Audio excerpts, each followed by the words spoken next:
Dhuna mes të miturve, një fenomen tashmë mjaft i përhapur, vijon të mbetet shqetësues në shoqërinë shqiptare. Psikologët theksojnë se në formimin e sjelljeve të dhunshme ndikojnë një sër faktorë si mjedisi familjar, social dhe vështirësitë në menaxhimin e emocioneve. Së pari ka të bëjë me mjedisin në të cilën i rritur. Cili është mjedisi i parë, familja është mjedisi i parë.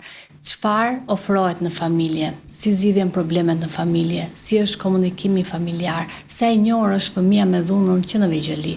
Më pas të kaloj tek mjedisi fizik. Mjedisi fizik e një shkolle, një fëmije bëhet nga shkolla, është edhe nga komuniteti, sa të qasshëm janë ata, çfarë shoqërie kanë, çfarë mentaliteti kanë, çfarë dukurish apo forma të argëtimit ata zgjedhin.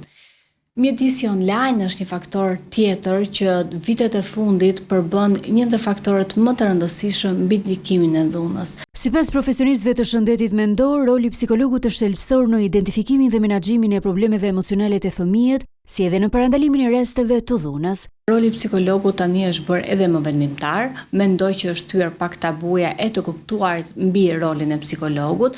Në këtë prizëm e shikoj jashtëzakonisht shumë të rëndësishëm. Fëmijët e kanë shumë të rëndësishme që të mund të shprehin emocionet e tyre, por psikologu të jetë aty në rreshtën e parë për të kuptuar mbi gjendjen emocionale dhe psikologjike të një fëmie bashkë edhe me stafin. Psikologja Borjana Dine nënvizon se komunikimi vazhdueshëm me fëmijën është një nga elementët më të rëndësishëm në parandalimin e këtyre fenomeneve.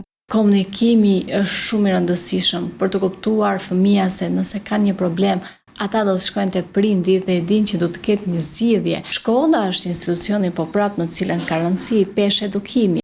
Pak ditë më parë një 17 vjeçare u dhunua brutalisht nga dy 15 vjeçare, ndërsa një tjetër filmonte skenën e dhunës. Pamjet të cilat u shpërndan gjerësisht në rrjetet sociale ngritën shqetësime mbi agresivitetin e akumuluar mes të rinjve, të cilët fatkeqësisht zgjedhin dhunën në vend të komunikimit.